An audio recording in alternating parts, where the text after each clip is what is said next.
Train में भीख मांगने वाली लड़की पर करोड़पति का बेटा दिल हार बैठा। फिर जो हुआ पूरी इंसानियत हिल गई। दोस्तों, कभी कभी एक अनजानी नजर दिल के इतने करीब आ जाती है कि उसे भुला पाना नामुमकिन हो जाता है।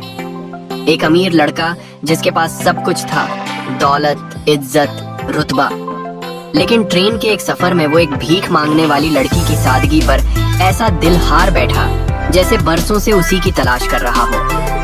मगर जो हकीकत धीरे धीरे सामने आई उसने उसकी रूह तक हिला दी। क्या वाकई एक भीख मांगने वाली लड़की से प्यार करना उसकी जिंदगी का सबसे बड़ा फैसला था या उसकी सबसे बड़ी भूल? पूरी कहानी जानने के लिए वीडियो को आखिरी तक जरूर देखें। लेकिन पहले वीडियो को लाइक करें, चैनल को सब्सक्राइब करें और कमेंट में अपना और अपने शहर का नाम जरूर लिखें। दोस्तों, ये सच्ची कहानी गुजरात के सूरत शहर की है, जहां अब करोड़पति पिता का इकलौता वारिस कई फैक्ट्रियों, कंपनियों और ईंट भट्टों का मालिक था, प्रकाश का परिवार। लेकिन प्रकाश, जिसे उसके घर वालों ने बचपन से ही सोने के चम्मच से खिलाया था, लेकिन उसे असली दुनिया देखने का शौक था। अपने पापा से बार बार कहा करता, बाबा मैं खुद अकेले सफर करना चाहता हूँ, मुझे अपने तरीके से जीने दो, मैं बस दुनिया को देखना चाहता हूँ। पापा बार बार कहते, अगर कहीं जाना है तो बेटा मैं कार भेज देता हूँ, तू आराम से जा। मगर अब मुस्कुराकर जवाब देता, नहीं बाबा, मुझे भीड़, स्टेशन, ट्रेन का सफर खुद महसूस करना है। जिंदगी का असली रंग वही है। और बस यही जिद प्रकाश को उस रास्ते पर ले आई जहां उसकी किस्मत पूरी तरह से बदलने वाली थी। फिर क्या था, एक दिन प्रकाश ट्रेन में बैठा था। स्टेशन की भीड़, चाय वालों की आवाजें, कुलियों की दौड़ भाग, सब कुछ उसके लिए नया नया था। वो खिड़की से बाहर झांकते झांकते कब सो गया उसे खुद भी पता नहीं चला। लेकिन अचानक किसी ने धीरे से उसकी बाह को छुआ। नींद खुली तो देखा सामने एक लड़की खड़ी थी।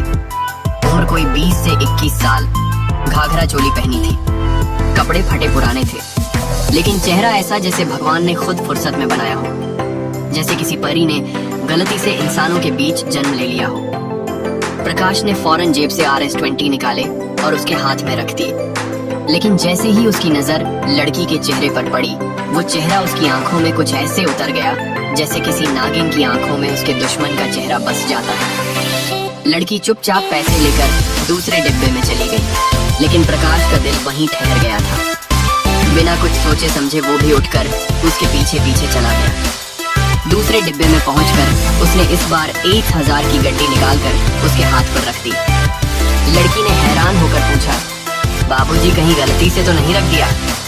प्रकाश ने हंसते हुए कहा, नहीं, गलती नहीं, ये तुम्हारे लिए है। लड़की बिना कुछ बोले पैसे लेकर आगे बढ़ गई। लेकिन उसके जाने के बाद प्रकाश की आंखें नम हो गई, दिल बेचैन हो गया। वो सफर के बाद वापस अपने रूम पर पहुंचा, लेकिन अब वहां कुछ अच्छा नहीं लग रहा था। दोस्त से कहा, यार मैं किसी से मिलकर आया हूँ, वो बस दिल से उतर ही नहीं रही। दोस्त हंसते हुए बोला, कहीं तुम्हें उससे प्यार तो नहीं हो गया?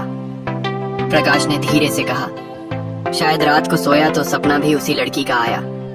अगली सुबह दोस्त से कहा, मुझे फिर से उस लड़की से मिलना है, कुछ भी करके। दोस्त ने पूछा, मगर उसका नाम पता कुछ भी तो नहीं पता तुम्हें? प्रकाश ने कहा, पता नहीं, लेकिन वो जिस ट्रेन में भीख मांग रही थी, ऐसे लोग अक्सर उसी रूट पर होते हैं, मैं उसे ढूंढ लूंगा। और बस प्रकाश ने पढ़ाई छोड़ दी। हर दिन वही ट्रेन, वही प्लेटफॉर्म, वही इंतजार, 3 बार, 4 बार, 5वीं बार, और तब किस्मत ने उसका साथ दिया। वही लड़की फिर से उसकी ट्रेन में आ गई। इस बार जैसे ही प्रकाश ने उसे देखा तो उसके दिल ने कहा, यह सिर्फ इत्तेफाक नहीं हो सकता, ये भगवान की मर्जी है। प्रकाश की धड़कनें तेज हो गई थीं। उसने उस लड़की को फिर से देखा, वो लड़की जो उसके ख्वाबों में बस चुकी थी, वो लड़की जो उसकी रातों की नींद, दिन का चैन सब छीन चुकी थी। वो फिर से उसी ट्रेन में थी, लेकिन इस बार लड़की ने जैसे उसे अनदेखा कर दिया था। शायद उसे लगा होगा कि ये वही लड़का है जो मुझे फिर से पैसे देने आया है। लेकिन प्रकाश का मकसद पैसे देना नहीं था। उसका मकसद था उस लड़की से सिर्फ बात करना, बस उसे थोड़ा और जानना। लड़की चुपचाप आगे बढ़ती जा रही थी और अब बिना कुछ बोले उसके पीछे पीछे लड़की जैसे ही अगले स्टेशन पर उतरी, प्रकाश भी चुपचाप उसके पीछे उतर गया। लड़की को शायद अंदाजा भी नहीं था कि कोई उसका इस तरह पीछा कर रहा है। लड़की रेलवे स्टेशन से बाहर निकली और एक सुनसान जंगली रास्ते की तरफ बढ़ने लगी। वो रास्ता जहां दूर दूर तक कोई नहीं था, वो पगडंडी जिसके एक ओर झाड़ियां थीं, दूसरी ओर बंजर जमीन।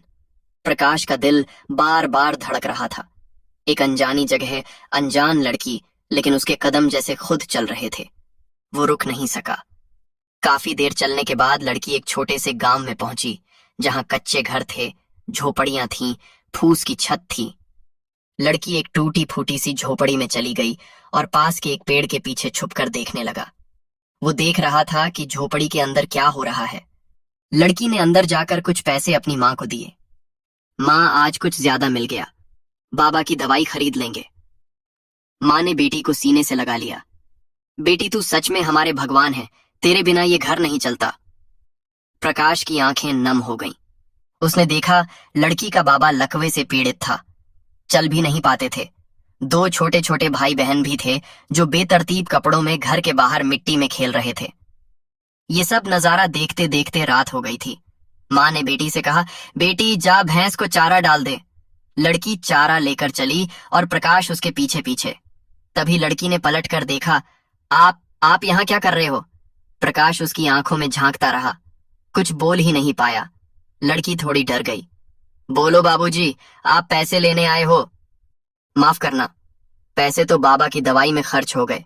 अगर आप चाहो तो मैं भीख मांगकर धीरे धीरे चुका दूंगी, लेकिन अभी मेरे पास कुछ नहीं है। प्रकाश का दिल जैसे टूट गया। वो फौरन बोला, पगली, मैं पैसे लेने नहीं आया, मैं तो बस तुम्हें देखना चाहता था, तुम्हारी बातें सुननी थी, जानना चाहता था कि तुम किन हालातों में जी रही हो। लड़की की आंखें भर आईं। तो फिर बाबूजी, आप यहाँ क्यों? प्रकाश बोला, शायद मैं तुम्हें पसंद करने लगा हूं, शायद मैं तुम्हें दिल से चाहता हूं। लड़की हंसने लगी। बाबूजी, आप मजाक मत करो, आप अमीर आदमी हो, मैं तो एक भिखारिन हूं। प्रकाश ने एक गहरी सांस ली। तुम्हारे पास जो दिल है ना, वो करोड़ों से भी ज्यादा कीमती है। लड़की की आंखों में अब सच्ची चमक थी, मगर तभी अचानक उसकी माँ वहां आ गई और लड़की का हाथ पकड़कर खींच लिया। बेटी, ये क्या कर रही है? ये अमीर लोग हम जैसे गरीबों से खेलते हैं, तू समझती क्यों नहीं? प्रकाश ने माँ की आंखों में आंखें डालकर कहा, आंटी, मैं इस लड़की से शादी करना चाहता हूं, मैं इसे अपना जीवन साथी बनाना चाहता हूं। माँ हंस पड़ी। बेटा, अमीरों की दुनिया में हमारे लिए जगह कहाँ है? तुम तो बस खेल खेलोगे, फिर छोड़ दोगे। प्रकाश बोला, अगर आप मुझ पर यकीन नहीं करती तो मैं यहीं रुक जाऊंगा। कल सुबह इसी गांव के मंदिर में इस लड़की से शादी करूंगा। माँ हैरान थी। लड़की के दिल में हलचल थी और रात धीरे धीरे बीत रही थी। सुबह की हल्की हल्की धूप जैसे ही गांव की मिट्टी को छूने लगी थी। मंदिर के घंटे धीरे धीरे बजने लगे थे और प्रकाश अपने वादे पर अडिग खड़ा था। उसकी आंखों में वो चमक थी जैसे उसने अपनी जिंदगी का सबसे बड़ा फैसला ले लिया हो। गांव के लोग हैरान थे। अरे, ये तो कोई बड़ा आदमी है, इतना अमीर लड़का इस झोपड़ी में रहने वाली लड़की से शादी करेगा क्या? सच में भावना की मां पूरी रात सोचती रही थी। उसकी आंखों में डर था, सवाल था और भरोसे की कशमकश थी। क्या कोई इतना बड़ा आदमी सच्चा हो सकता है? सुबह सुबह भावना अपनी माँ से कहती है, माँ, वो लड़का सच में मंदिर में मेरा इंतजार कर रहा है। माँ, पहली बार कोई मेरी आंखों में देखकर बोला था कि मैं कीमती हूं। माँ, मैं क्या करूं? माँ की आंखों से आंसू टपक पड़े। बेटी, शायद भगवान ने तुम्हारे लिए अच्छा लिखा है। जाओ बेटी जाओ, किस्मत बार बार दरवाजे पर दस्तक नहीं देती। भावना के पैरों में जैसे पंख लग गए। वो दौड़ती हुई मंदिर की तरफ जाने लगी। प्रकाश पहले से वहां खड़ा था। गांव वाले चुपचाप खड़े देख रहे थे। प्रकाश ने जैसे ही भावना को देखा, उसके चेहरे पर एक सुकून था। मैं जानता था तुम आओगी। मंदिर में सिंपल सी शादी हुई, ना कोई बांड, ना कोई बारात, लेकिन वहां जो मौजूद थे, उनके दिलों में जो शांति थी, वो किसी शाही शादी में भी नहीं होती। प्रकाश ने भावना के सिर पर सिंदूर डाला और अपने दिल से उसे अपनी पत्नी स्वीकार कर लिया। शादी के बाद प्रकाश ने भावना की मां के झोपड़े में राशन भिजवाया, कपड़े दिए और कुछ पैसे भी दे दिए। पड़ोसियों के साथ छोटी सी दावत रखवाई, सबके लिए सब्जी पूरी का इंतजाम करवाया। भावना के चेहरे पर जो खुशी थी, वो प्रकाश के लिए करोड़ों की दौलत से ज्यादा कीमती थी। अब प्रकाश ने भावना को अच्छे कपड़े पहनाए, उसे अपनी बाइक पर बिठाया और धीरे धीरे गांव से शहर की तरफ चल पड़ा। भावना, जो अब उसकी पत्नी बन चुकी थी, अपने आप में ऐसी लग रही थी जैसे कोई राजकुमारी हो। उसके चेहरे की मासूमियत, उसकी सादगी, उसकी हंसी, प्रकाश का दिल बस वहीं अटक गया था। लेकिन कहानी यहीं नहीं खत्म होती। शहर पहुंचने के बाद प्रकाश ने अपने पापा से कुछ भी नहीं बताया। वो शहर में किराए का एक कमरा लेकर अपनी पत्नी भावना के साथ रहने लगा और कभी कभी भावना के साथ बाजार में घूमता। एक दिन प्रकाश के पापा का एक परिचित उसे बाजार में प्रकाश को भावना के साथ देख लेता है। वो फौरन फोन करता है, सर, आपके बेटे को किसी लड़की के साथ रोज बाजार में घूमते हुए देखा है। लगता है कोई गलत संगत में पड़ गया है। पापा का फोन आता है, बेटा, किसके साथ घूम रहे हो? शादी करनी है तो कर लो, इस तरह से घूमना अच्छा नहीं लगता। प्रकाश ने धीरे से कहा, बाबा, वो मेरे कॉलेज के दोस्त हैं, वो भी यहाँ कोचिंग कर रही है, हम साथ पढ़ते हैं। प्रकाश जानता था कि अगर वो सच्चाई भी बता देगा तो शायद बात बिगड़ सकती है, लेकिन भावना अब बिल्कुल बदल चुकी थी। अच्छे कपड़ों में उसकी चाल में अब आत्मविश्वास था। कोई भी यह नहीं सोच सकता था कि वो कभी प्लेटफॉर्म पर भीख मांगती थी। पापा ने कहा, बहुत अच्छा बेटा, अगर तुम्हें पसंद है तो शादी कर लो, हमें कोई दिक्कत नहीं है। प्रकाश ने कहा, ठीक है बाबा, मैं आपको जल्द ही सब बताऊंगा। प्रकाश जानता था कि अब सच छुपाने का कोई मतलब नहीं है। वो वक्त आ गया था जब अपने पिता के सामने सब कुछ साफ साफ बता देना चाहिए। लेकिन कैसे कहें, कैसे बताएं कि वो लड़की जिसे उन्होंने कोचिंग की दोस्त समझा, वो कभी रेलवे स्टेशन पर भीख मांगती थी। प्रकाश के दिल में उथल पुथल मची थी। लेकिन भावना, जो अब उसकी पत्नी थी, वो बहुत ही सादगी से सास ससुर के बारे में पूछती रहती थी। अब मैं कब आपके माता पिता से मिलूंगी? मैं उनकी सेवा करना चाहती हूँ। अब बस टालता रहता, अभी नहीं, भावना, सही वक्त आने दो। लेकिन भावना का दिल बहुत साफ था। वह रोज प्रकाश से कहती, आपके बाबा और मम्मी ने आपको इतना कुछ दिया है, क्या मैं भी उनके प्यार के हकदार नहीं हूं? प्रकाश के मन में अब और देर करने की हिम्मत नहीं बची थी। उसने पापा को फोन किया, बाबा, क्या मैं कल घर आ सकता हूं? पापा ने मुस्कुराते हुए कहा, बिल्कुल बेटा, तुम्हारी माँ तो कब से तुम्हारी बहू का इंतजार कर रही है। अगले दिन प्रकाश ने भावना को अच्छे से सजाया, उसकी मांग में सिंदूर भरा, उसे एक सुंदर साड़ी पहनाई। उसके चेहरे की मासूमियत को देखकर खुद ही सोचने लगा, बाबा को भावना को देखकर सब समझ आ जाएगा। जब दोनों घर पहुंचे तो माँ बाप की नजर भावना पर टिक गई। इतनी सुंदर बहू, इतनी शालीन चाल ढाल। माँ तो उसे देखते ही प्यार से गले लगा ली। बेटी, तुझे तो देखकर ऐसा लगता है जैसे तू भगवान का भेजा हुआ तोहफा हो। भावना ने माँ बाप की सेवा में खुद को झोंक दिया। सुबह उठते ही माँ के पैर दबाती, बाबा को चाय देती। घर की सफाई से लेकर खाना बनाने तक सब कुछ खुद करने लगी। माँ कई बार कहती, तुम्हें तो रानी की तरह रहना चाहिए था, लेकिन तू तो बस सेवा में लगी रहती है। प्रकाश के बाबा भी मुस्कुराते, बेटा, तूने बड़ी समझदारी से बहू चुनी है, ये सच में हमारे घर का रत्न है। प्रकाश जानता था कि अब सही वक्त है। लोहे को गर्म पाया तो अब उस पर चोट करनी ही थी। रात को जब सब खाना खा चुके थे, प्रकाश अपने माँ बाप के पास बैठा और बहुत ही भावुक होकर बोला, बाबा, एक बात कहनी है। बाबा बोले, हाँ बेटा, बोलो। प्रकाश ने कांपती आवाज में कहा, बाबा, भावना कोई अमीर घर की नहीं है। वो रेलवे स्टेशन पर भीख मांगती थी। पहली बार मैंने उसे वहीं देखा था। उसके बाबा बहुत बीमार थे। माँ दूसरों के घरों में काम करती थी। मैंने उसे आज 10,000 दिए थे, लेकिन फिर पता नहीं क्यों मेरा दिल बस उसी में अटक गया। मैं उसे ढूंढता रहा, उसके गांव गया और फिर उससे शादी कर ली। बाबा, मैंने आपकी मर्जी के बिना ये सब किया, लेकिन भावना का दिल बहुत अच्छा है। वो इस घर की बहू बनने लायक है। प्रकाश के बाबा थोड़ी देर चुप रहे। माँ भी भावुक होकर भावना को देख रही थी। फिर बाबा ने धीरे से कहा, बेटा, तूने अपने दिल से सही चुना है।